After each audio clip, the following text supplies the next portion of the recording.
ওকে, welcome দর্শক। ফুটবলের আরও একটা ক্রিটিক্যাল মুভমেন্টের রিভিউ এনজয় করার জন্য এই রিভিউটা যেটা আমি করতে যাচ্ছি এটা মূলত লিওনেল মেসির। এই যে দেখেন, লিওনেল মেসি একদম ফরওয়ার্ড পজিশনে আছে এবং এই গোলটা আনফর্চুনেটলি মেসি করতে পারেনি। আপনি বলতে পারেন তাহলে আমি কেন রিভিউ করছি? রিভিউ এই জন্য করছি যে এই গোলটা যদি মেসি করতে পারত তাহলে তার সারা জীবনে সে যতগুলা গোল করছে সবচাইতে ডিফিকাল্ট গোল হইতো এইটা। সরি, ডিফিকাল্ট না, সবচাইতে ক্রিটিক্যাল গোল হইতো এইটা। তার জীবনে আরও অনেক ডিফিকাল্ট গোল আছে, ওইগুলোর ভিডিও আমি সামনে নিয়ে আসবো, ওই রিভিউগুলো আমি আনবো সামনে। তবে সবচাইতে ক্রিটিক্যাল গোলগুলোর মধ্যে এইটা হয়তো আনফর্চুনেটলি মেসি এটা করতে পারেনি।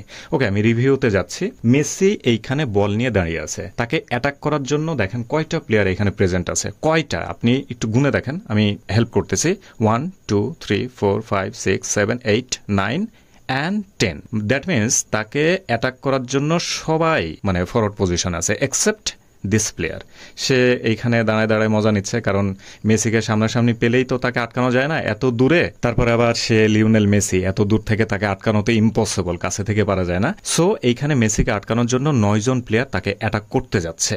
দেখেন সে কি করে, তার কাছে অপশন কি কি থাকতে পারে। এইখানে একটা প্লেয়ার হ্যান্ডস আপ করে তাকে টার্গেট নিচ্ছে যে এইখানে তুমি বল দিতে পারো, এই যে এই প্লেয়ারটা। এইখানে আরও তার দুইটা প্লেয়ার এইখানে ফরওয়ার্ড পজিশনে আছে, মানে একদম গোলবারের কাছাকাছি, জাস্ট বলটা ভলি করে দিলেই এই দুইজন প্লেয়ার বলটা রিসিভ করে ক্যাচ করে দিয়ে দিতে পারে। এখানে ইনিয়াস্তা আছে, সবচেয়ে বিচক্ষণ এবং বুদ্ধিমান একজন প্লেয়ার, তার কাছে এই ধরনের গোল করা খুবই ইজি। কোনো কিছু মেসি এখানে করে না, সে কিন্তু সবকিছু স্ক্যান করে নিছে। ওকে, আমি মুভ ফরওয়ার্ডে যাচ্ছি। প্রথমে তাকে কে অ্যাটাক করতে আসে দেখেন, এই 4 জন প্লেয়ারের মধ্যে যে কেউ একজন আসবে। এই প্লেয়ারটা এইখানে যেটা ছিল, এই প্লেয়ার এরে অ্যাটাক করতে আসছে প্রথমেই। এ কিন্তু ব্যাকপাস হয়ে চলে গেছে, মানে এর দ্বারা আর পসিবল না। এই প্লেয়ারটা আছে আর এইটা আছে আর বাকি সামনে সবাই আছে। নেক্সট একটা কিন্তু কাটানো হয়ে গেছে। সেকেন্ড, এই প্লেয়ারটা ব্যাকপাস হয়ে গেছে অলরেডি, এর পক্ষে আর পসিবল না। এখন আসতেছে এইটা, এই দুইটা মানে এই লাইনটা, এই লাইনের যত প্লেয়ার আছে তারা রেডি হচ্ছে, এখন এই ডিফেন্স করতে আসতেছে। দেখেন 2 নম্বর কাটানো হয়ে গেছে।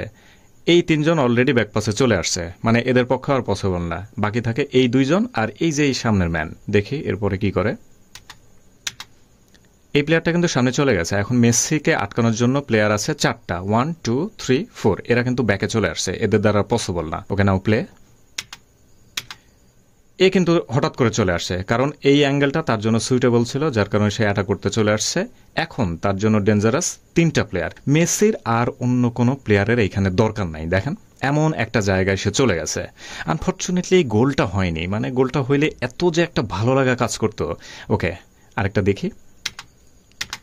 এই যে এই প্লেয়ারটা দূরে ছিল কিন্তু এই সবচাইতে কার্যকর মানে স্টেপটা নিছে, কিন্তু সেই এন্ড অব দ্য মোমেন্ট মেসিকে আটকায় দেয় এবং মেসি পড়ে যায়। তার পক্ষে আর পসিবল হয় না। জাস্ট এতগুলো ম্যানকে পাস করে এই গোলটা যদি সে দিতে পারতো, এটা সবচেয়ে ক্রিটিক্যাল একটা মোমেন্ট হইতে পারতো।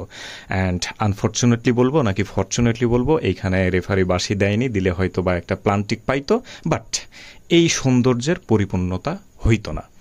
সামনে আমি রিভিউ নিয়ে আসবো মেসির যে ডিফিকাল্ট একটা গোল আছে তার জীবনের, ওইটা তার রেকর্ড বুকে লেখা থাকবে সারা জীবন। ওইটার একটা রিভিউ নিয়ে আসবো সামনে। সো থ্যাংক ইউ রিভিউটা দেখার জন্য, and welcome for next video.